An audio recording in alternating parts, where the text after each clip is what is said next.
इस उपन्यास में हम वेनेसा नाम की एक 15 वर्षीय लड़की को देखते हैं जो अपने माँ बाप से दूर एक हॉस्टल में पढ़ती है। वह लड़की अपने आप को बहुत अकेला महसूस कर रही है। उसका हॉस्टल में ना तो कोई मित्र है, ना ही वह अपने माँ बाप से ही ज्यादा जुड़ाव महसूस कर पा रही है। इसी हॉस्टल में एक 42 वर्षीय अध्यापक जैकब स्ट्रेन है जो एक अनुभवी व प्रतिभाशाली अध्यापक है। यह अध्यापक बेनिशा के अकेलेपन को दूर करते करते बेनिशा के बहुत करीब आ जाता है और बेनिशा को महसूस कराता है कि जैकब स्ट्रेन बेनिशा को बहुत प्यार करता है और वह बेनिशा को दुनिया से अलग ही रखता है। बेनिशा भी समझती है कि जैकब स्ट्रेन से बेहतर उसको समझने वाला कोई नहीं है, ना ही उसे किसी और की कोई आवश्यकता ही है। और जैकब स्ट्रेन बेनिशा का 15 वर्ष की उम्र से ही शोषण करता रहता है और बेनिशा उसे प्यार समझती रहती है। बेनिशा की पढ़ाई खत्म होने के बाद भी वह जैकब स्ट्रेन से जुड़ी रहती है। अब बेनिशा की उम्र 32 वर्ष हो चुकी है और वह एक होटल में काम करती है और अब भी वह सिर्फ जैकब स्ट्रेन से ही मतलब रखती है और किसी से भी कोई बात नहीं करती है। अब भी उसका कोई खास दोस्त नहीं है।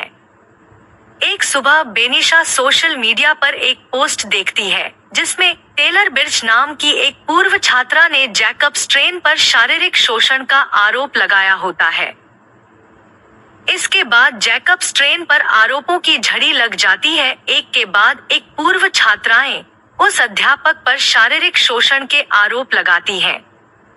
बेनिशा यह सोचने पर मजबूर हो जाती है कि उसका स्ट्रेन के साथ संबंध शारीरिक शोषण है या फिर प्यार।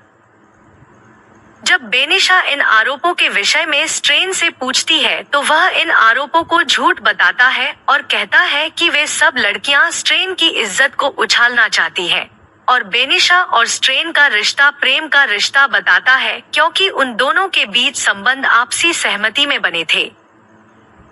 बेनिशा इस बात को नहीं समझ पाती कि उसके और स्ट्रेन के बीच का रिश्ता प्यार है अथवा उसका शोषण हुआ है।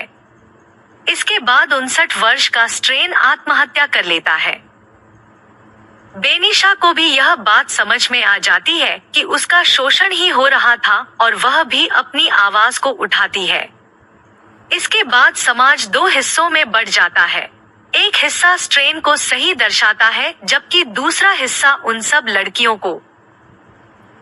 हम ऐसा कह सकते हैं कि स्ट्रेन ने आत्महत्या करके समाज से सहानुभूति पा ली थी और इस उपन्यास से हमें समझ में आता है कि किसी के लिए परिवार के सदस्यों या सच्चे मित्रों की अहमियत क्या होती है।